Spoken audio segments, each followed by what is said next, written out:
It was one of those rare Saturdays in Seattle, when the rain had paused just long enough to let the sunlight peek through. The house felt unusually quiet, almost peaceful.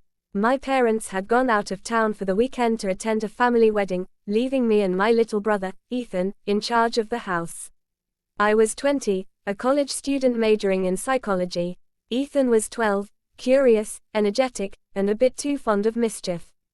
But he was my little brother, and I loved him to bits. I was supposed to be the responsible one, but as I looked at him that morning, wearing a superhero cape made from an old bedsheet, I couldn't help but laugh. "Ethan," I said, trying to keep a straight face, "you know superheroes still need breakfast, right?" He puffed out his chest dramatically. "Super Ethan doesn't eat breakfast. He saves the world first." I shook my head, heading to the kitchen. "Well, Super Ethan better save his appetite too, or Mom's going to blame me when she finds out you survived the weekend on cookies." He grinned and followed me, dragging his cape behind him. Morning mayhem. Breakfast was chaos, as usual. Ethan tried to flip pancakes like a chef he saw on YouTube, but one landed on the floor, another stuck to the ceiling fan, and the third somehow ended up on my shoulder. "Ethan," I shouted, laughing despite myself. "You're banned from pancake duty." But I was experimenting. Science needs risks. Science can start with cleaning this mess first. We spent the next 20 minutes wiping syrup off the counter and laughing about who made the bigger mess. Spoiler, it was him. It felt like the kind of morning you never really plan, but end up remembering forever.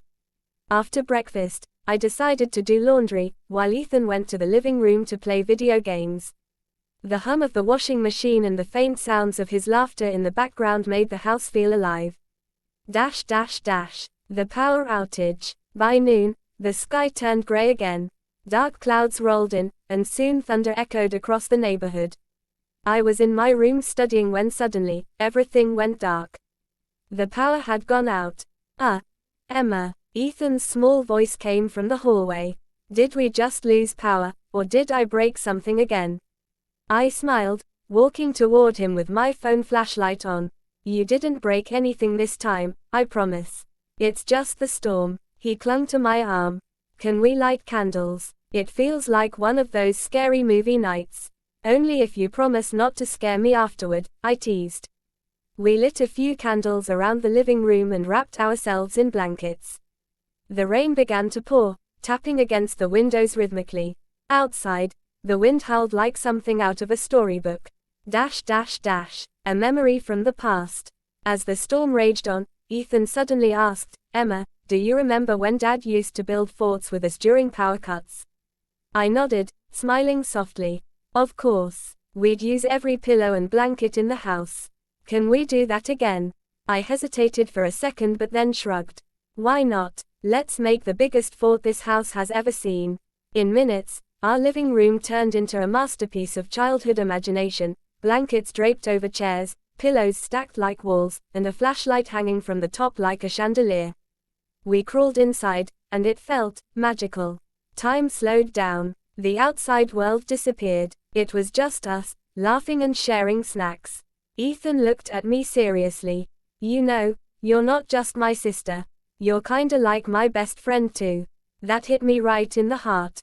"Well, you're my favorite little brother," I said, tousling his hair.